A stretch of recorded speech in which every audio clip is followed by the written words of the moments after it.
Federal Bureau of Investigation agents tasked by fired former Director James Comey to take down Donald Trump during and after the 2016 election were so concerned about the agency's potentially illegal behavior that they purchased liability insurance to protect themselves less than 2 weeks before Trump was inaugurated president, previously hidden FBI text messages show.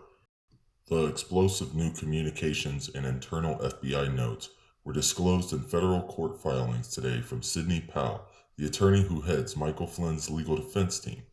"We all went and purchased professional liability insurance," one agent texted on January 10, 2017, the same day CNN leaked details that then President-elect Trump had been briefed by Comey about the bogus Christopher Steele dossier. That briefing of Trump was used as a pretext to legitimize the debunked dossier, which was funded by the Democratic National Committee and the Clinton campaign and compiled by a foreign intelligence officer who was working for a sanctioned Russian oligarch.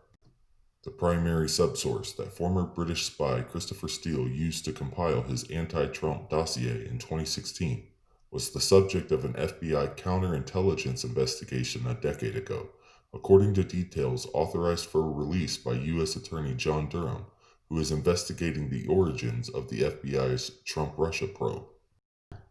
FBI analysts involved in the investigation into former National Security Advisor Michael Flynn expressed serious concerns about the agency's conduct on the case, with one employee describing the case as, quote, "a nightmare," according to federal court filings released by Flynn's legal team on Wednesday.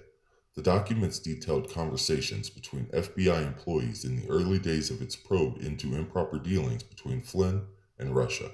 In an August 2016 exchange obtained by the Justice Department, an FBI analyst said that some agents, quote, "want a Clinton presidency," rather than, quote, "a wild card like Trump."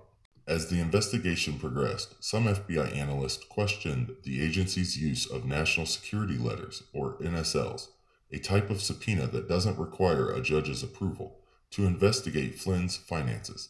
On December 5, 2016, analysts noted the use of an NSL was not a, quote, "logical investigative step," with one analyst describing the directive as, quote, "a nightmare."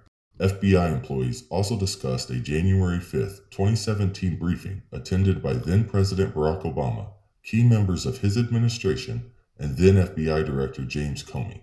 Asked how the briefing went, one analyst said, quote, "People are scrambling for info to support certain things, and it's a madhouse." In one text, an FBI employee said, quote, "Trump was right," and the agency's findings were, quote, "still not put together." On January 3, 2017, Trump suggested on Twitter that the briefing on, quote, "Russian hacking" had been delayed in order to build a case. "The whole thing is pretty ugly. We shall see how things pan out," one FBI employee wrote.